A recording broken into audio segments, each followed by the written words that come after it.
Shalom, shalom. Je vais lire dans 1 Thessaloniciens 5.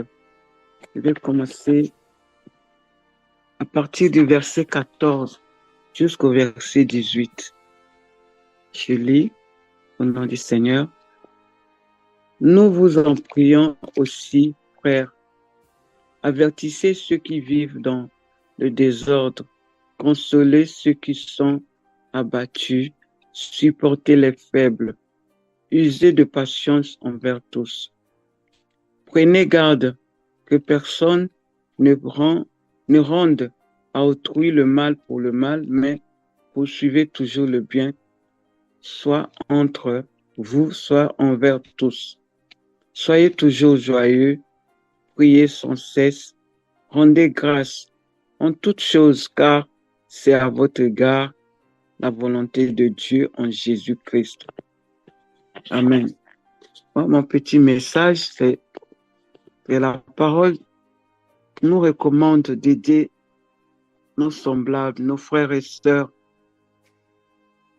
qui sont encore dans le monde, qui ne connaissent pas Dieu, de les conseiller en leur parlant de la parole de Dieu qui est vérité et vie, de les convaincre que c'est Jésus-Christ le vrai consolateur.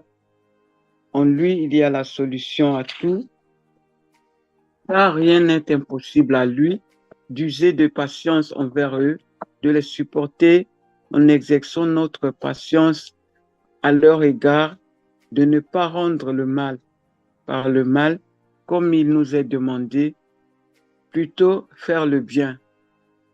Cela attirera ceux qui ne connaissent pas Dieu à se poser la question en disant, et pourtant je lui ai fait du mal, j'ai fait du mal à cette personne, au lieu de me rendre le mal, mais elle ne m'a pas rendu le mal, c'est qu'elle a Dieu en lui, en elle. Moi aussi, je vais me comporter comme ça.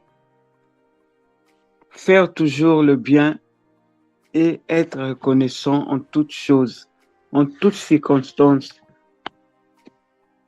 Nous devons toujours être dans la joie, car notre Dieu est toujours présent dans toutes les circonstances.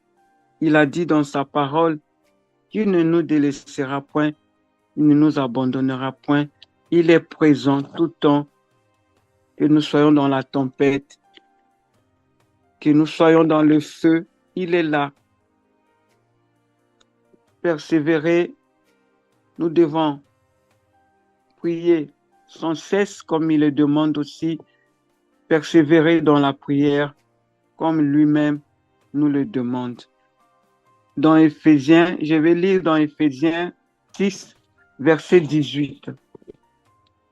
Je lis la parole de Dieu. Il dit, faites en tout temps par l'Esprit toutes sortes de prières et de supplications. Veillez à cela avec une entière persévérance et priez pour tous les saints.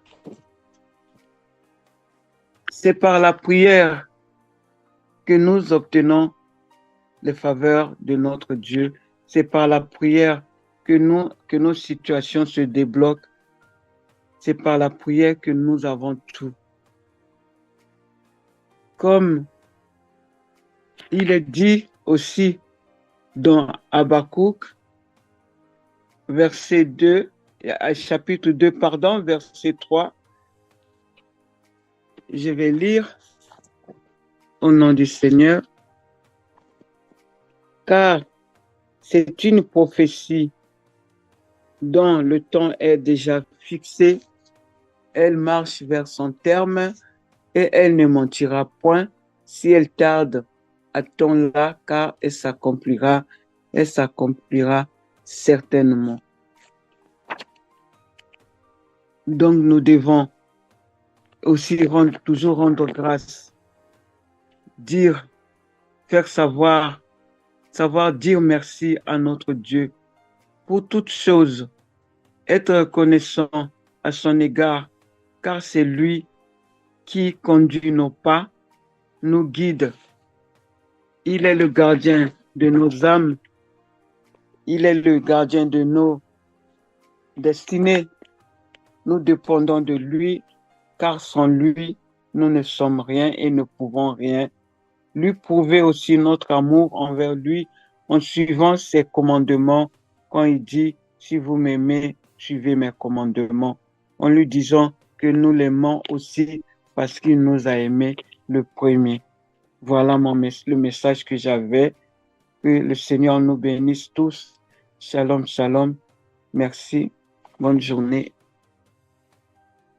Shalom, shalom. Donc, nous allons prendre Jean 1. Nous allons lire le 1 aussi. Nous allons lire jusqu'à 6. Donc, au commencement était la parole, et la parole était avec Dieu, et la parole était Dieu. Elle était au commencement avec Dieu. Toutes choses ont été faites par elle, et rien de ce qui a été fait n'a été fait sans elle. En elle était la vie, et la vie était la lumière des hommes. La lumière, lui, dans les ténèbres, et les ténèbres ne l'ont point reçue. Il y eut un homme envoyé de Dieu, son nom était Jean. Voilà. Au fait, moi, mon message, c'est pour dire aux frères et sœurs de mettre en pratique la parole de Dieu, de mettre en pratique. Comment? Donc, nous devons suivre, nous devons voir que la parole qui était faite pour nous, donc Dieu nous a créés à son image. Donc, nous devons respecter ce que Dieu nous a. Nous devons, au fait, obéir à Dieu, ne pas faire du mal, hein, aimer les autres, aimer son prochain, parce que nous sommes de Dieu, nous sommes chrétiens. Nous sommes chrétiens, donc Jésus est là, était venu pour nous. La parole était là pour nous, donc il nous a fait grâce. Nous sommes là. Nous devons toujours prier à son nom. Nous devons toujours l'appeler au cas de problème.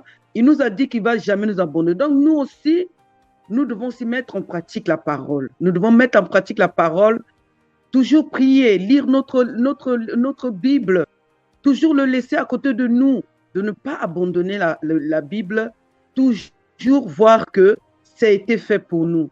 Donc Dieu a conçu ça pour nous. Donc nous devons être gentils dans la maison avec notre mari, notre femme.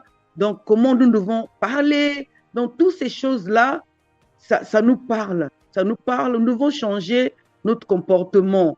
Parce que nous, il y a des gens qui regardent dans le monde et disent, ah, moi je dois m'habiller chic, je dois acheter les vêtements chers. Ce n'est pas les vêtements qui comptent. Parce que tu peux mourir aujourd'hui, tu as laissé les vêtements. Les vêtements, tu ne vas pas l'amener au cimetière. C'est la parole, la Bible. Il faut mettre en pratique la Bible. Il faut considérer la Bible comme une nourriture, en fait. Parce que la nourriture, il y a des jours, on ne peut pas rester comme ça sans manger. On ne peut pas rester sans manger. Donc, la Bible aussi, nous devons prendre aussi la Bible comme nourriture. Parce que quand on dit qu'on a faim, on a notre nourriture, on doit manger. La Bible aussi. La Bible aussi, donc, on ne peut pas rester 1 jour, 3 jours, 4 jours sans lire la Bible. Parce que les paroles sont faites pour nous. Hein? Parce que Dieu nous a fait, Dieu nous a créé la Bible, c'est pour nous. C'est au fait pour que nous regardons qu'est-ce que nous devons faire. Nous devons parler au Seigneur. Seigneur, conduis-moi. Seigneur, quel verset je dois lire parce que je suis malade, j'ai des soucis, je suis en dépression. Seigneur, aide-moi. Seigneur, aide-moi, aide-moi. C'est en priant aussi. C'est en priant, en parlant au Dieu. Dieu, aide-moi parce que je m'en sors plus. Parce que tu peux te confier à un frère, tu peux te confier à une sœur, mais tu n'auras pas le même résultat que quand tu parles au Seigneur. Tu n'auras pas le même résultat parce que le Seigneur va déjà te soigner, le Seigneur va t'aider dans ta dépression. Il faut t'accrocher au fait. Parce que la parole nous dit toujours, on doit s'accrocher, on doit toujours, nous devons toujours venir vers le Seigneur, venir vers Dieu. C'est le Seigneur qui nous dit, on doit toujours venir vers lui. Pourquoi? Parce que c'est lui, il nous écoute. Il nous écoute, il nous pardonne. Parce que on doit lui parler de nos soucis. On doit le remercier aussi. Seigneur, grâce à toi, j'ai eu la bonne santé parce que j'étais malade. Oui, les médicaments, tu prends les médicaments, ça te soigne, mais pas dans la profondeur. La dépression, en fait, la dépression, tu peux prendre les médicaments des mois et des mois, tu seras toujours malade. Hein? Mais c'est Dieu qui te soigne. C'est avec sa parole qui te soigne. Donc, on doit lui faire confiance. On doit faire confiance au Seigneur. Hein? Moi, je dis aux frères et sœurs, donc, faites confiance à la Bible, mettez en pratique la Bible et vous verrez le résultat. Le résultat sera là et Dieu vous soignera. Seigneur Jésus, il viendra. Parce que lui, il dit toujours, venez vers moi toujours et moi, je parlerai à mon Père. Donc, les deux, ils font vraiment des bonnes œuvres. Ils vont vraiment nous guider. Il nous guidera dans notre vie et nous serons bien. Tu as besoin d'un mariage, tu as besoin d'une maison, tu as besoin de tout. Dieu va te donner ça. Donc, il faut faire confiance. Il faut mettre ta foi vraiment dans le Seigneur et tu verras ce que le Seigneur va te faire. Parce qu'il ne faut pas être pressé, te dire non, j'ai demandé, ça fait au moins 1 mois, 2 mois, j'ai demandé au Seigneur d'avoir des enfants, le Seigneur ne m'a rien fait. Non, le Seigneur il attend ta foi au fait. Il attend ta foi. Il dit, est-ce que l'enfant là a la foi? Est-ce qu'il croit en moi? Mais je vais le faire patienter. Tu vois? Donc, Anne aussi, c'était pareil. Hein. Anne, il a prié au Seigneur, il a parlé au Seigneur, il a dit au Seigneur, si tu me donnes un enfant, l'enfant, il veut le sacrifier et je vais le consacrer, c'est la prière au fait, c'est la foi. Donc, nous devons toujours avoir la foi. Hein, la foi. Avec Sarah aussi, c'est la même chose. Hein. Sarah, il a vieilli. Il était vieille, après il a eu l'enfant. Donc, nous devons toujours avoir la foi. Ça viendra. Donc, nous devons toujours croire en notre Seigneur. La parole est chère. Cette parole-là est vraiment, c'est très cher pour nous parce que nous devons toujours pratiquer ça. Nous devons toujours le mettre vraiment devant. Voilà, mes frères et sœurs, je vous laisse avec ce message. En tout cas, bonne journée chez vous. Que vraiment le Seigneur vous guide. Le Seigneur vous montre vraiment le chemin. Bonne journée, mes frères et sœurs. Shalom. Gloire au Seigneur pour ce message. J'aimerais juste d'attirer notre attention sur qui nous sommes. Attirer notre attention sur qui nous sommes, parce que c'est très important. Comme je l'ai commencé hier, je vais enchaîner, et certainement un jour on aura le temps de faire peut-être des échanges par rapport à ça. On aura le temps de faire des échanges par rapport à ça. Jean 1, verset 12-13, c'est un verset que nous connaissons pratiquement à cœur. Il dit, à ceux qui l'ont reçu, qui croient en son nom, il leur donne le pouvoir de devenir enfants de Dieu, et lesquels sont nés de Dieu. Laisse tout le reste. Donc, en tant qu'enfants de Dieu, nous devons accepter cette identité. La vie de foi en Jésus-Christ commence par l'acceptation de cette identité avec foi. Nous devons accepter cette identité. Et si nous acceptons cette identité, tout change dans notre vie.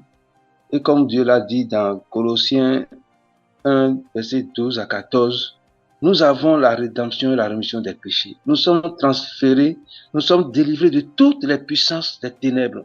Nous sommes délivrés de toutes les puissances des ténèbres pour être transférés dans le royaume du Fils de son amour. Donc, si nous prenons cette identité et que nous nous appuyons sur ça et que chaque matin nous proclamons, je suis fils de Dieu, je suis délivré de toutes les puissances des ténèbres et transféré dans le royaume du Fils d'amour de Dieu. Dans ce royaume-là, tout se conjugue amour, tout se conjugue amour, tout se conjugue amour, tout se conjugue liberté, tout se conjugue puissance de Dieu. Donc, si nous prenons cette identité, tout ce que l'ennemi va nous exposer, nous n'avons même pas besoin de prier, il suffit de nous appuyer sur notre identité. Je vais vous donner un exemple. Avant-hier, on a un frère qui est rentré du Ghana, et j'étais à la maison, sa femme est venue me dire, ton frère est malade. C'est un frère de l'église, hein. Il est malade. Il dit, il est malade comment? Il dit, ah non, il ne s'est pas réveillé, il se tord de douleur. Donc, je lui ai dit de partir parce que moi, je sortais, j'allais à une réunion. Je suis rentré vers 19h. Et je voulais m'asseoir et la voix du Seigneur retentit en moi. Il dit, mais tu as promis d'aller voir ton frère. Je suis allé vraiment, il était couché. Il était couché. Je n'ai pas prié. J'étais là, je chantais. Et là, le Seigneur me demande, tu as une fille, dit, de demander à la fille là de lui imposer les mains et que moi je prie. La fille lui a imposé les mains. Certainement, il s'est levé. Il a commencé par marcher. Hier matin, je suis allé chez lui. On m'a dit qu'il est reparti au garage. Il dit comment? À qui s'est bien réveillé, il est reparti au garage. Dans ce même quartier, parce que c'est un quartier où vraiment l'ennemi a installé son règne. Nous étions dans une maison et le dignitaire des idoles là, était là-bas. On est allé voir sa femme qui s'est convertie, une de ses femmes qui s'est convertie. Mais il paraît que personne, aucun chrétien ne peut mettre pied dans sa maison. Il les chasse. Donc, quand on est rentré, on est allé le saluer, on est assis. Il n'a pas pu jeter le regard sur nous pendant tout le temps que nous avons fait là-bas. Il a fait tout, il n'a pas pu. Sa seconde femme, qui est sa déesse, lui parlait, mais il n'est pas tranquille sur sa chaise. Pourquoi? Parce que nous sommes rentrés là-bas avec l'identité de fils de Dieu. Et Dieu nous demande de nous revêtir de cette armure de la justice de Dieu. Parce que c'est dans Éphésiens 6. Nous devons accepter la justice de Dieu. Nous devons accepter que nous sommes justice de Dieu. Comme il a dit dans Hébreux 10, 38, c'est le juste qui vivra par la foi. Donc, si nous n'acceptons pas notre identité de juste, la vie de foi là sera impossible pour nous parce que nous aurons le regard sur nos fautes, nous aurons le regard sur le péché, nous aurons le regard sur les... Et nous allons plus... Job a dit quoi? Ce que je crains, c'est ça qui m'arrive. C'est ce que je redoute, c'est ça qui m'atteint. Si nous craignons trop le péché, nous craignons trop telle chose, c'est vers là-bas qu'on ira. Qu'on le veuille ou non, c'est ça qui va nous arriver. Donc, comme la sœur a dit, croyons que Dieu a déjà tout fait et qu'il peut encore tout faire et appuyons-nous sur cette justice. Et je vais profiter de ça pour exhorter mes sœurs que le matin, proclamons ce que Dieu a dit sur nous, plutôt que ce que le monde dit, plutôt que ce que notre famille dit, plutôt que ce que notre mari dit. Et je donne un exemple. Proverbe 18, verset 22. Dieu dit, une femme trouve le bonheur. Donc je me réveille le matin, je dis, Seigneur, merci parce que je suis le bonheur de mon foyer. Je suis une faveur divine pour mon mari. Je suis une faveur divine pour ma maison. C'est ça la prière matinale du juste. Et deuxième exemple, Psaume 139, verset 14. David dit, je suis une créature si merveilleuse. Une créature si merveilleuse. Donc je me réveille le matin, je proclame, je suis une créature si merveilleuse. Mon âme bénit l'Éternel. Mon âme reconnaît tout ce qu'il a fait. Et je proclame ça. Je suis une femme sage. Je suis une femme juste. Proverbe 14, verset 1. Et je pense que ce sera le dernier verset. Après, on va le dernier. Proverbe 14, verset 1. Proverbe 14, verset 1 qui nous dit, je suis en train de chercher. Il dit, la femme sage bâtit sa maison. Je proclame, je suis une femme sage qui bâtit ma maison avec l'aide de Dieu. Psaume 73, verset 1. Il dit, Dieu est bon pour ceux qui ont le cœur pur. Dieu nous a donné le cœur de chair qui est le cœur pur. Le Saint-Esprit est en nous. Le Saint-Esprit ne peut pas vivre dans un cœur qui n'est pas pur. Tout ce que Dieu nous demande, c'est d'accepter ça par la foi. Les tentations vont arriver. Si je me rappelle que j'ai un cœur de chair, je me rappelle que je suis justice de Dieu, là, je vais triompher de cette tentation. Donc, j'exhorte vraiment chacun de nous à proclamer sur sa vie ce que Dieu a dit. Ce que Dieu a dit. Dieu a dit, nous sommes bénis. Éphésiens 1, verset 3. Dieu a dit que nous sommes bénis. Je proclame que je suis béni. Je proclame simplement que je suis béni. Mais je dois m'appuyer sur la justice de Dieu. Dieu a dit que je suis juste. Rien ne peut me faire douter de cette justice. Jésus est mort afin que nous devenions justice de Dieu. Donc, j'exhorte chacun de nous vraiment à nous revêtir de la justice et de tout ce que Dieu a déclaré sur nous. Pas ce que le monde dit, pas ce que nos situations disent, pas ce que nos frères et sœurs pensent de nous, mais ce que Dieu a dit de nous. Donc, que le Seigneur nous aide et que nous rentrons vraiment, vraiment dans notre identité de fils de Dieu, des fils que Dieu a aimé, qu'il a sauvé en se sacrifiant lui-même sur la croix en devenant homme. Au nom de Jésus. Amen. Amen. Amen.